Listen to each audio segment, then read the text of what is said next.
Honestly, I come here to hide a little. I understand English. I really do. Movies, podcasts, books. None of that is hard anymore. But the moment I open my mouth, it's like my brain shuts the door. It means your brain doesn't recognize you in English yet.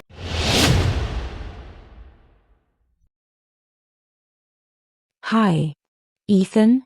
Is that really you? Maria? Wow. I didn't expect to see you here. Same here. It's been what, 3 years? Almost 4. You look confident. You look thoughtful. What brings you to this marooned house after so long? Honestly, I come here to hide a little. Hide from what? Can I tell you something without you fixing it? You're going to anyway.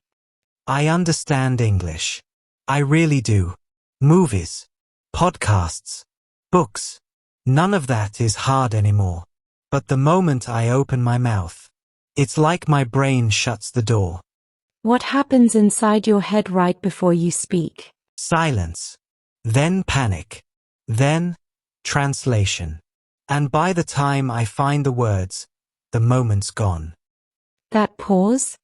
That's not language failure. That's identity conflict. What does that even mean? It means your brain doesn't recognize you in English yet. So it hesitates. So you're saying I don't sound confident because my brain doesn't trust English?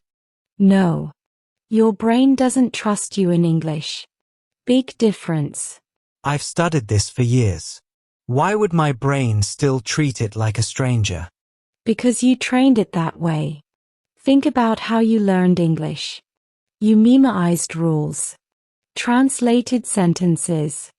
Chased correctness. Your brain learned one thing very clearly. English is something you perform, not something you live. That explains the fear. It always feels like a test. Exactly. And the brain hates tests. Under pressure, it defaults to what feels safe. Your first language isn't just familiar. It's emotional. It's tied to your body. English, for you, is still trapped in the head. So how do I move it out of my head? By killing translation. That's easy to say. It's hard because it feels productive. Translation gives the illusion of control. But it quietly destroys fluency. How? Because translation inserts delay. And delay creates self-consciousness. The moment you translate, you stop expressing. And start monitoring yourself. That's when your voice tightens. Your confidence drops. Your personality disappears. That's exactly how it feels. Like I'm watching myself talk. That's dissociation. You're not present. You're supervising.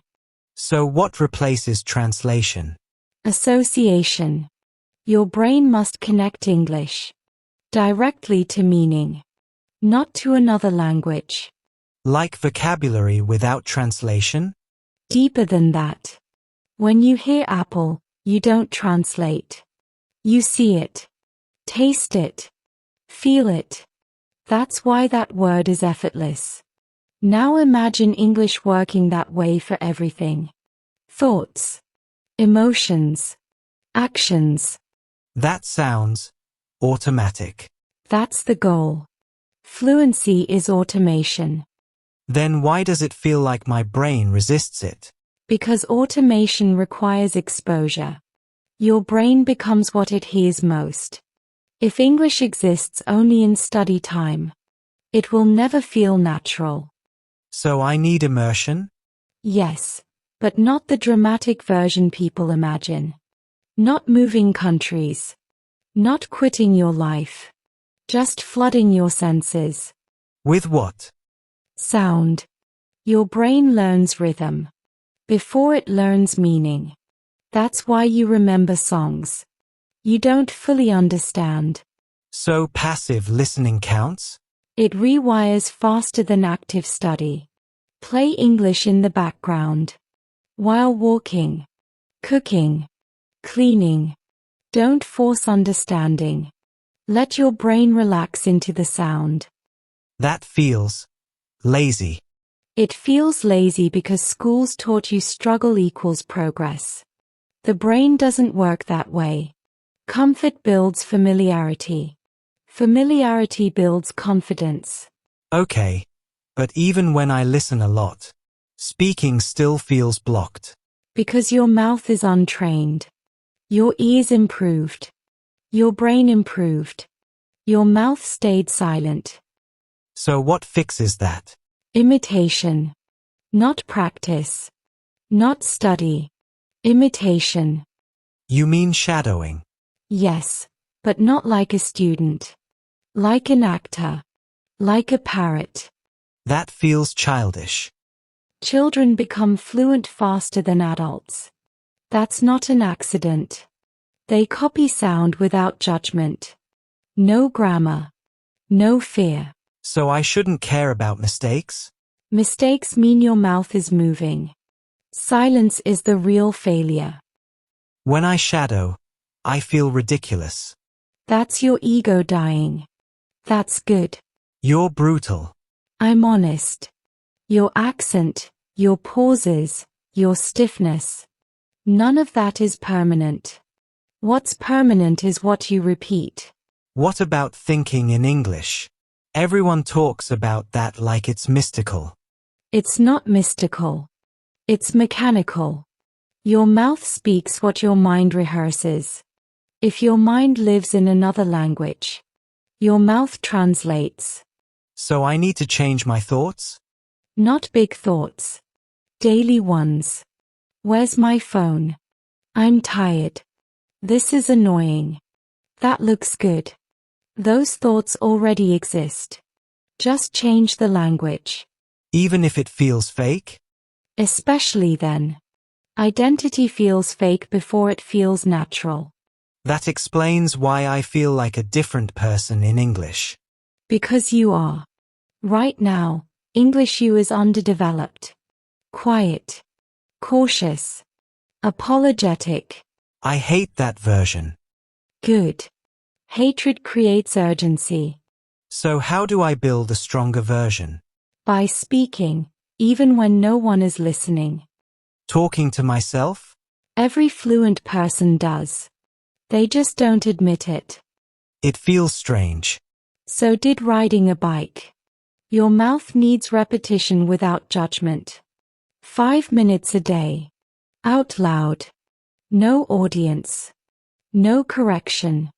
What do I even say? Your life. Narrate it.